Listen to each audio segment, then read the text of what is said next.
c'est bon, on est toujours là, tout va bien. Donc potentiellement, oui, il peut y avoir un souci. Que potentiellement, il peut y avoir un souci. Donc, soit on fait bien à manger et on se dit que cet enfant n'a juste pas très faim, soit il n'a pas aimé exactement ce qu'on lui a fait à manger. Et en fait, c'est complètement dégoûtant ce qu'on fait. Voilà, il faut savoir se remettre en question et c'est pas grave. Donc, et puis il se rattrapera sur un bip, sur quelque chose d'autre. Donc, il faut savoir distinguer le problématique juste du caprice et on consulte si c'est problématique. D'accord, ok. Et si vraiment il peut y avoir des cas d'anorexie, on a eu aussi des cas là, de parents qui nous parlent de ça, c'est assez horrible quand on a des tout petits, c'est déjà compliqué au niveau des ados, évidemment, mais tout petit ça peut arriver aussi. Et depuis la naissance, on peut avoir des troubles du comportement alimentaire. Dans ce cas-là, j'imagine, mieux vaut consulter. C'est tout l'environnement qu'il faut voir à ce moment-là. Il faut réfléchir sur justement la question de l'environnement familial depuis le moment de la grossesse jusqu'au moment où on arrive à se poser la question. Ouais, je comprends.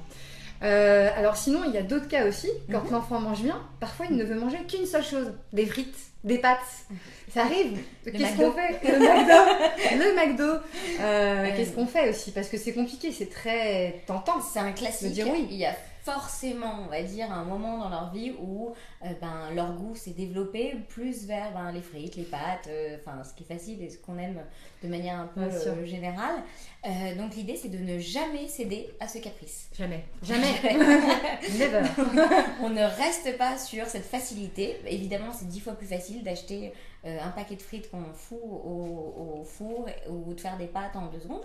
Donc on ne cède pas à ce caprice, on continue à diversifier quand même sa nourriture, à proposer, alors on peut toujours proposer des pâtes et des frites, et on peut les mélanger avec du poisson, du poulet, des légumes, donc sans aucun problème. Les pâtes avec du ketchup ou des tomates, c'est pas grave, c'est pas la fin du monde.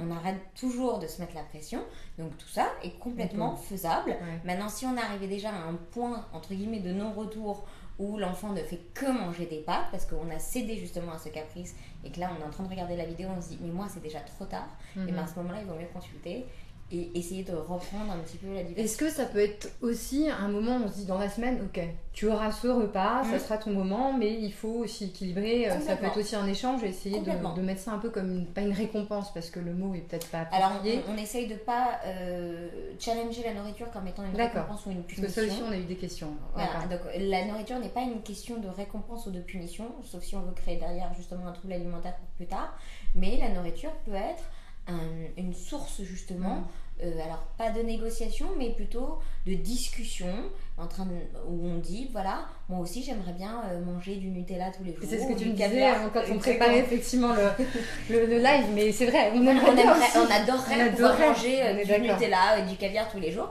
mais en fait on se limite, donc il faut apprendre aussi à l'enfant à limiter ses caprices, ses envies et lui dire il faut savoir aussi s'ouvrir à beaucoup de choses, parce que tu verras si tu goûtes les haricots verts, tu vas voir que c'est super bon aussi. Si, on est sûr, c'est super bon les haricots verts. Alors, autre question aussi, c'est les fameux morceaux. On a souvent des enfants qui ont des problèmes pour manger des morceaux. Exactement. Qu'est-ce qu'on fait?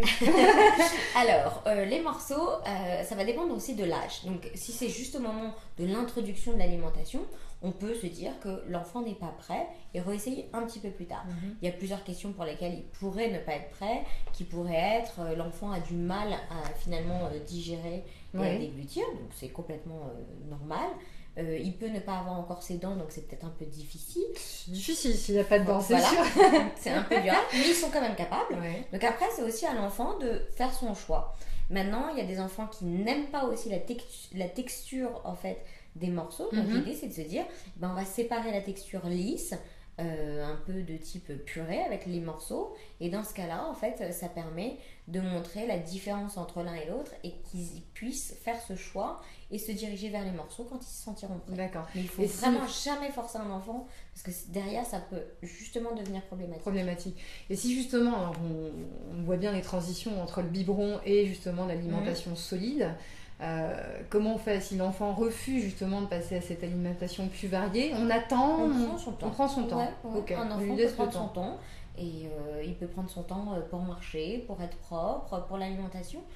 C'est normal, comme nous on peut prendre notre temps pour finir nos études, pour redoubler, pour travailler, enfin voilà. C'est chacun faut le laisser un peu dans son... Exactement, c'est en fait la personnalité de l'enfant qui va se créer à partir de ça. On a tendance à Il faut oublier, respecter. c'est sûr. Alors l'autre cas aussi qui est extrêmement frustrant et énervant, je pense qu'on a toutes connu les mamans, c'est quand on prépare ces petits plats. On se dit ouais super, je fais de la bonne cuisine, je vais lui faire un super bon petit plat préparé avec amour, etc. Et là votre enfant prend une cuillère et me dit j'aime pas ça. Alors je pense qu'il y a forcément l'énervement et la fierté qui en touche, l'orgueil qui est touché en se disant oh non, j'ai passé tellement de temps et d'amour à faire ce petit plat. Et il préfère un autre plat d'un supermarché, etc. Alors c'est pareil, c'est extrêmement énervant. C'est frustrant. Et alors, je peux te rassurer, je suis sûre que même les chefs 3 étoiles ont connu ce problème. En fait, les petits pots qu'on prépare dans les supermarchés contiennent les mêmes nutriments, sont aussi bons en termes d'apport journalier. Donc tu n'as pas à t'en faire si ton enfant préfère ces petits pots. Maintenant, les petits pots sont assez bons. Je sais pas si tu les as déjà goûtés. Si. On a tous goûté. Voilà. Bon, peut-être pas les légumes verts, mais voilà. c'est vrai que les compotes, on les a tous goûtés et on se dit ah ouais, c'est vachement bon. Après, il y a la couleur, il y a la texture, il y a le brillant qui fait que effectivement, ça peut attirer un enfant. Donc, on arrête de culpabiliser à toujours vouloir, encore une fois, se mettre la pression à se dire que si on cuisine, c'est mieux qu'une maman qui a donné un petit pot. Oh là là, cette dame, elle a donné un petit pot, c'est catastrophique. Il n'y a rien de catastrophique, ça a été créé parce que justement, c'est aussi bon au niveau nutritionnel. Il faut de toute façon que le repas reste un moment convivial. C'est bête, hein, mais on a tendance à l'oublier. Il vaut mieux aussi, je pense, manger avec l'enfant. C'est bête, mais est-ce que... si toi tu vas au restaurant, est-ce que tu as envie qu'on t'impose à chaque fois, à chaque repas, ce que tu dois manger? Alors, non. Non, c'est sûr que non. Donc voilà, l'idée, elle est exactement la même. On peut aussi proposer à l'enfant de manger, enfin en tout cas lui proposer plusieurs choix et lui dire voilà, est-ce que tu as envie de manger ça aujourd'hui ou ça. Et c'est pas grave s'il choisit quelque chose d'autre que justement le plat préparé avec amour, cuit dans une casserole en cuivre pendant 3 heures et tout. C'est absolument pas grave. L'idée, c'est aussi de le laisser choisir. D'accord. Et donc le fait d'être avec ses parents et manger avec ses parents à table, c'est bon. C'est très bien. C'est très bien. Il n'y a aucune obligation. Toujours pareil, on est de bons parents, quels que soient nos choix. Donc on n'a pas le temps, c'est pas grave. On parle en termes de nécessité, en termes de possibilité. On a le temps, tant mieux. On n'a pas le temps où ça nous embête, c'est pas grave. Maintenant, le fait de le faire, c'est plutôt pas mal parce que c'est un moment qu'on doit partager de manière conviviale et ça doit jamais devenir quelque chose de problématique. Alors, dernière question sur l'alimentation. L'idée aussi, c'est parfois on voit des enfants qui mangent très bien des légumes, etc. Et puis à un moment donné, ça bascule.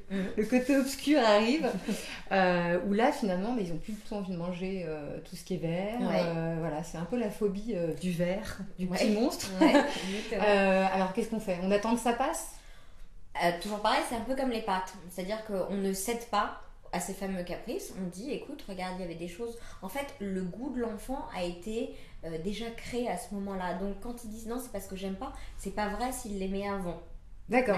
Donc c'est vraiment quelque chose juste de l'ordre du regard, de la texture, quelque chose qu'ils ont envie de repousser. C'est le moment du non. Donc c'est absolument pas grave. On peut un petit peu revenir à d'autres légumes justement à ce moment-là, faire goûter d'autres choses, mais on n'enlève jamais ce goût de l'alimentation de l'enfant. D'accord, donc on essaie toujours quand même de continuer à garder le contact avec l'aliment. Exactement. Sinon, il faut garder le contact avec l'aliment. Aux frites et aux pâtes. C'est ça le problème. Exactement. C'est là le travers.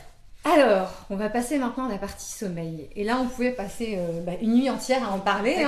Donc, on va essayer de ne pas vous endormir. Mais c'est vrai que c'est un sujet aussi qui est tabou. Alors, on l'a tous et toutes vu, j'imagine. Quand on parle avec nos amis, parfois même avec notre famille, et qu'on dit que notre enfant a un problème de sommeil, on a toujours l'impression qu'on nous regarde avec des gros yeux, genre oh, « ma pauvre, c'est horrible !» mais non, mais moi ça m'arrive jamais, tout va bien. Le truc moi je suis la personne parfaite. C'est ça, moi je suis la personne parfaite. C'est normal qu'un enfant dans sa vie ait un problème d'endormissement, de cauchemar, déjà. Est-ce que toi tu dors parfaitement bien toutes les nuits? Non. C'est pareil pour ton enfant. Non. Et puis la personne qui va te dire, alors il y a des enfants effectivement qui n'ont jamais eu entre guillemets de problème de sommeil et puis ils vont en avoir de temps en temps mais ils passent à l'as parce que justement c'est noyé dans une masse de sommeil extraordinaire.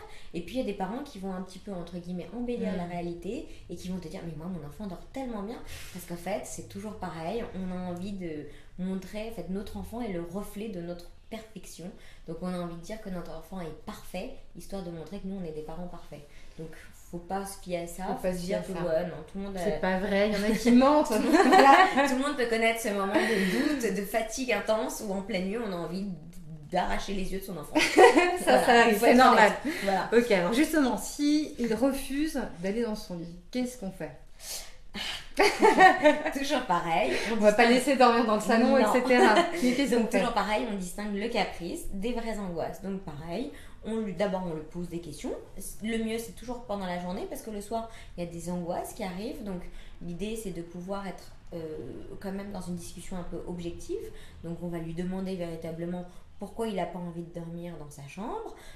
Et puis on va voir à ce moment-là, histoire de le rassurer, on peut faire ce qu'on appelle un temps calme, donc préparer cet endormissement qui peut être source de stress, qui est complètement normal. Donc l'idée c'est de le préparer dans un temps calme avec de la lecture, avec raconte-moi ta journée, avec quels copains t'as joué à l'école s'ils sont déjà scolarisés, et puis donc de dédramatiser ce moment du sommeil. Qu'est-ce qui se passe dans leur petite tête? Parce que c'est vrai que là on a des réactions, c'est vrai que finalement quand la journée est finie, quand ils se retrouvent seuls dans leur chambre, forcément, il y a une notion aussi d'abandon. Ouais, peut-être la peur d'être seul, de ne plus avoir ses parents, de peut-être plus les revoir le lendemain. Comment on peut les rassurer? Alors, s'il n'y a pas de problème, tout va bien. L'idée, c'est pas d'échanger quand justement il n'y a pas de problème. Il ne faut pas non plus... Mais quand il y a un petit problème, comment on peut le régler? Quel mot on peut rester trouver? un petit peu à côté de son enfant et lui dire que quoi qu'il en soit, au réveil, on sera toujours là. C'est un peu comme quand on le dépose à l'école, et ben le soir, on est toujours là. En fait, on lui montre qu'il n'y a pas de quoi avoir peur. C'est un peu comme l'histoire du loup, quand les enfants ont peur d'aller au lit en disant il y a un loup, il y a un loup. Oui, ça arrive. Un loup, un fantôme. Voilà, exactement. Qu'est-ce qu'on fait alors, en plus, il y a un certain âge où ils savent que les fantômes, les monstres, tout ça n'existe pas, mais c'est ce qu'on appelle les peurs irrationnelles. Donc, on lui montre d'entrée de jeu que, ça n'existe pas, et puis les loups aussi, ils existent, oui, effectivement, mais ça n'arrive pas à rentrer dans une chambre. Donc, quoi qu'il en soit, on ne va pas faire semblant de chercher, d'ouvrir les placards et de dire ah ben non, tu vois, il n'y a pas de loup. D'accord, donc on rentre pas dans le jeu. On rentre absolument pas dans le jeu et on dit à l'enfant, le loup n'est absolument pas dans ta chambre, ça n'existe pas là, potentiellement dans la maison ou dans ta chambre, donc je ne cherche même pas, tu n'as pas à avoir peur. Point. Et on coupe court en fait à toute potentialité fantasmatique d'angoisse.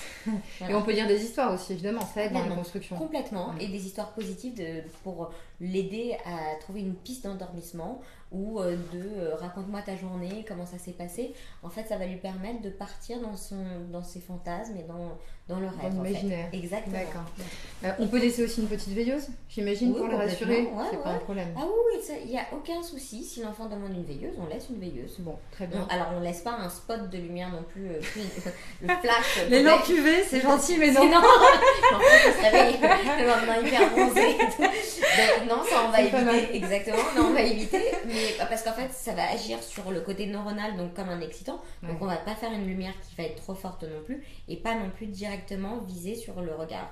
D'accord. Donc on fait une petite veilleuse qui peut être soit dans le couloir, soit dans la chambre, mais plutôt ce qu'on appelle les lumières tamisées. Okay. Et on laisse un peu la porte ouverte, on peut répondre un peu à ses demandes aussi. Exactement, oui, il n'y a pas de souci. L'idée c'est de rassurer son enfant.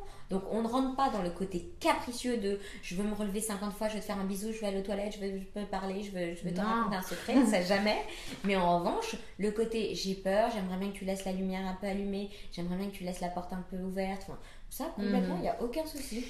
Alors, juste aussi par rapport au rituel du coucher, il y a forcément des deux parents des fois qui perdent un peu son contrôle, qui n'en peut plus. C'est bien aussi d'essayer de relayer. On ne peut pas toujours parce qu'on est des fois tout seul à faire dormir son enfant, mais c'est bien aussi de relayer pour justement... Alors, c'est bien de relayer, mais c'est pas bien de contredire sa moitié. C'est bien d'en parler, ça. Exactement. C'est pas bien de on ne contredit pas l'autre devant son enfant, sinon l'enfant a trouvé évidemment la petite faille dans laquelle il va aller forcément foncer pour dire tu vois maman elle a dit ça ou tu vois papa a dit ça. Ça peut être très drôle s'il y en a un qui dit non mais si on va regarder s'il y a des loups sur le moment, mais c'est beaucoup moins drôle sur le long terme. Donc l'idée c'est de toujours être très solidaire. au moins devant l'enfant, on peut faire semblant, hein. Et puis évidemment on peut se relayer, mais il vaut mieux que ça soit un moment où on s'est dit là c'est ta partie, et là c'est ma partie, pas je viens, je chevauche et je te dis non c'est bon, t'es trop nerveux, j'y vais moi. Ça c'est vraiment compliqué pour l'enfant. Ok. Sinon, il y a les fameux cauchemars. Les cauchemars en pleine nuit ou les terreurs nocturnes. Déjà, tu vas nous dire un peu quelle est la différence. Pareil, qu'est-ce qu'on fait c'est vrai que c'est très différent en fonction d'une terreur nocturne ou d'un cauchemar. Alors, les terreurs nocturnes, elles apparaissent souvent en début de nuit. Donc, genre vers 1h30 du mat. Le genre de truc bien galère quand tu viens de t'endormir. Quand tu es en sommeil bien profond, à ce moment-là, tu te dis qu'est-ce qui se passe. Mais l'avantage de la terreur nocturne, c'est que tu n'es absolument pas obligé de te lever. Ah oui, parce que ton enfant ne se réveille pas. C'est hyper impressionnant. Comment tu le reconnais alors? Parce que c'est hyper impressionnant, ça fait très peur pour un parent. Parce que l'enfant, lui, ne s'en rappelle absolument pas. C'est comme du somnambulisme. C'est-à-dire que lui, le lendemain, ne va absolument pas t'en parler. Il ne sait pas ce qui s'est passé. Donc, l'idée, c'est de ne jamais lui en parler si lui n'en parle pas. Ok, donc on fait comme si dans un été. Donc en fait, il est dans un état de transe un petit peu. Exactement, c'est un état de transe dans lequel on ne rentre pas, on va surtout pas le réveiller parce qu'alors après, autant vous dire que pour l'endormissement, ça va être l'enfer. Et il peut avoir les yeux ouverts ou pas? Alors, voilà, on rentre dans des trucs paranormaux. On va laisser ce genre de questions après. Non, mais parce que moi, ça m'est arrivé. J'ai déjà vu ma fille dans des états comme ça où elle avait les yeux ouverts et t'as l'impression en fait, c'est un peu comme le somnambulisme. Tu sais pas, en fait, cet ma état... Ma fille est somnambule. Voilà, exactement. Vous aussi, peut-être. Donc, en fait, c'est là où tu t'es dit, je me lève pas parce que quoi qu'il en soit, en fait, je vais plus m'angoisser que la réalité qui est en train de se jouer. À ce moment-là, vraiment, il se passe pas grand-chose de terrifiant. Pour elle, c'est plus terrifiant pour les parents que pour les enfants eux-mêmes. Donc on laisse le truc se jouer. D'accord. Et l'enfant se rendort de lui-même, tranquillement. Okay. En revanche, les cauchemars, ça va être en seconde partie de nuit, en général plus dans le sommeil profond. Donc à ce moment-là, l'enfant va souvent se réveiller, nous appeler, et à ce moment on y va et on le rassure.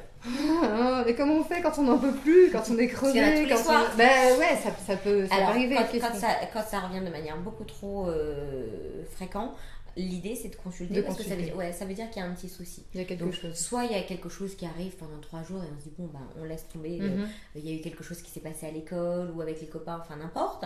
Et là on se dit ça peut arriver, mais aussi on peut être munis par quelque chose qui nous est arrivé au travail avec une copine, un copain, enfin n'importe. Donc ça c'est de l'ordre de la normalité encore. Et puis si c'est un cauchemar qui revient de manière très récurrente, l'enfant en parle, et qu'il y a quelque chose qui s'est instauré, à ce moment-là il vaut mieux consulter. Exactement. Ce qui est compliqué aussi, c'est de ne pas culpabiliser quand on est parent. Forcément, quand on entend, on lit beaucoup de choses, on nous dit parfois il faut laisser pleurer un petit peu l'enfant. Quand on le laisse un petit peu pleurer, on culpabilise forcément. Quand on est trop présent, on culpabilise aussi. Je pense que tout le monde va se reconnaître. C'est difficile de trouver le juste équilibre. C'est très difficile. Donc comment est-ce qu'on peut essayer aussi de se raisonner en se disant juste je laisse passer, j'essaie de dédramatiser. Je sais que c'est pas facile, et c'est pas facile comme question non plus. Alors, aucun bouquin ne donnera le guide du meilleur parent, d'abord parce qu'il n'y a pas de meilleur parent. C'est encore mieux, parce que sinon tu culpabiliseras encore plus de te dire que tu n'appliques pas le truc à la lettre. Donc moi je dis en général qu'on laisse un peu les bouquins de côté pour en fait faire sa propre expérience. L'idée c'est de se dire je réfléchis avant de donner une réponse à mon enfant, je tourne un peu cette fois ma langue dans ma bouche en disant est-ce que ça c'est nécessaire, est-ce que ça a une importance ou pas, ou est-ce que je peux céder là-dessus. Si je me dis dans ma tête je peux céder, c'est pas non plus d'une importance capitale, alors je cède et c'est pas grave. On n'est pas un mauvais parent parce que justement on a cédé sur quelque chose. De la même manière que si on se trouve trop strict, il faut savoir se dire là j'aurais dû céder, donc voilà, j'ai été un peu trop loin. Je peux aussi m'excuser envers mon enfant, c'est comme ça que lui aussi va apprendre à s'excuser. Il faut savoir en fait nous-mêmes juger notre capacité à être trop strict ou trop laxiste et pouvoir justement y remédier derrière. Il y a un petit exercice qui est pas mal à faire. Du concret. C'est bien ça, du concret. Alors, on a tous vécu, mais tous, alors les parents qui veulent mentir à ce moment-là, mais non, ça ne m'est jamais arrivé. Voilà. Qu'est-ce donc? Mais on a tous vécu ce moment de crise devant la porte où on veut absolument que notre enfant mette son manteau. Oui, ça arrive. Oui, bien sûr. Et l'enfant hurle parce qu'il a trop chaud et qu'il n'a pas du tout envie de mettre son manteau, pour peu qu'en plus il y a un autre enfant derrière qu'on habille et que ça prend un peu trop de temps. Le premier enfant est en train de dindon. C'est ça, il est en eau avec Ouais. les traces, enfin voilà, Ouais. et là la crise commence, les hurlements, on perd un quart d'heure et on part dans un état, c'est exécrable, voilà, ce moment qu'on a tous envie d'éviter. En fait, je peux vous donner la solution. Ah, Ouais. ça y est. Alors, Écoutez bien. c'est ça, le moment arrive. En gros, l'idée, c'est de dire à son enfant, écoute, je pense que tu es à même de juger si t'as chaud ou pas. Un peu comme quand on lui demande s'il a faim ou pas. Ouais, Donc, c'est ça. toujours lui laisser Toujours. un peu son libre arbitre et lui dire, voilà, ce qu'on va faire, c'est que tu mettras ton manteau quand on sera descendu en bas de l'immeuble, quand on sera dehors, si jamais t'as pas voulu le mettre encore à ce moment-là, et l'enfant est capable de dire s'il a froid, j'ai froid, donne-moi mon manteau. Aucun enfant, toujours pareil, ne se laissera mourir de faim, et de la même manière ne se laissera mourir de froid. Donc quand un enfant a froid, il vous dit tout de suite, j'ai froid, je prends mon manteau, c'est ça. et voilà. Donc en fait, ça vous permet de pouvoir évaluer à ce moment-là votre capacité à donner à cet enfant une possibilité de construire Et par lui donner lui-même son confiance idole. aussi. Lui Exactement. accorder une confiance. Exactement, et de construire sa personnalité, de je sais à quel moment finalement j'ai chaud ou j'ai froid. Alors pour en revenir au sommeil, et puis ça sera la dernière question, c'est le fameux j'accepte que mon enfant vienne dans le lit parce que je craque, j'en peux plus. Ça m'est jamais arrivé, j'ai jamais craqué encore. Alors, mais on dédramatise, mais on je a le droit comprends de que ça craquer. puisse arriver parce que c'est horrible. franchement la nuit quand on est crevé, en plus on a froid. Oui si, on est en C'est t-shirt, ça, et c'est tout, horrible, pieds nus, on est c'est le horrible, moment ça fait où- 4 ouais, fois non, qu'on c'est s'est ça. levé et parfois même c'est l'enfant qui vient dans votre chambre Mhm. et on n'en peut plus quoi. On est à moitié en train de dormir. Pars dans ta chambre, pars. Donc Ouais, non, alors, jamais. la théorie, c'est jamais. Ok. La pratique, c'est je suis crevée, je suis mort de fatigue et j'en peux plus, donc, eh ben non. Non, on plus. est- Non, non plus. jamais. Non plus. Encore c'est 9 Alors, heures. on essaye de voir sur du long terme plutôt que sur du court terme. Sur le long terme, on se dit, il faut pas. Sur du court terme, on peut être crevé, on peut avoir passé une journée, on est déjà fatigué, donc on rêve simplement d'une nuit pleine, entière, dans un sommeil profond, complètement extraordinaire. Donc on a le droit de craquer, de laisser son enfant venir, mais en théorie, c'est non. Donc il vaut mieux se dire qu'on a signé pour toute l'éternité quand on a fait des enfants et qu'il vaut mieux être crevé et aller au pied de son lit et discuter entre guillemets avec lui ou lui raconter une histoire, enfin l'apaiser, le calmer, mais en tout cas rester à côté pour qu'il puisse se Parce rendormir qu'après dans son lit. c'est quasi irrémédiable. Ben après, alors ça peut arriver une fois, on va dire que S'il est on malade, crevé. ou si Malade, c'est encore un truc un peu différent. Donc on peut accepter tout ça. Mais l'idée, c'est de voir sur du long terme, se dire voilà, si je l'ai fait 2 fois d'affilée, c'est foutu. Parce que l'enfant, lui, a retenu qu'il l'avait déjà fait 2 fois. Donc il peut y avoir une 3e, 4e, 5e fois, etc. etc. et pour en sortir, du coup, L'enfer. c'est l'enfer. Ok, L'enfer. c'est l'enfer. Non mais on peut Non, quand même. pour en sortir, c'est qu'en fait, derrière, il va falloir se battre pour en fait faire ce qu'on aurait dû faire depuis le Ouais, début, c'est ça. se retourner à son chevet entre guillemets et repartir pendant plusieurs nuits en train de le rassurer. Donc finalement, ouais, Il vaut mieux le faire dès la première nuit pendant quitte à 2-3 en baver soirs. pendant 2-3 soirs, mais au moins après plutôt- c'est une garantie. Exactement. On réfléchit. En fait, avec les enfants, il faut toujours réfléchir sur du long terme Long terme. plutôt que sur du court terme. Ouais, Voilà. c'est Ouais, très parce intéressant. qu'on va se les coltiner longtemps. Ah oui, on les aime nos petits loups, on les a jusqu'à très très tard. Voilà, exactement. Bah écoutez, on n'a pas pu répondre à toutes les questions, on en est désolé parce qu'on a eu pas mal de questions, mais tu vas revenir et la semaine Avec prochaine plaisir. on va faire un nouveau live sur d'autres sujets et Dieu sait s'il y en a beaucoup, la propreté, Il y a les autant parents de sujets solos, que d'enfants. les familles recomposées. Ah, bon, vous allez nous voir toute votre vie. Voilà. Toutes les semaines. Et puis on vous remercie encore. Partagez, likez et allez sur l'application Mobile 0+0. C'est gratuit. Vous allez avoir des conseils, des avis de spécialistes. Voilà, merci encore. Merci à toi. C'était très intéressant et très enrichissant. À bientôt. À bientôt. Au revoir. Au revoir.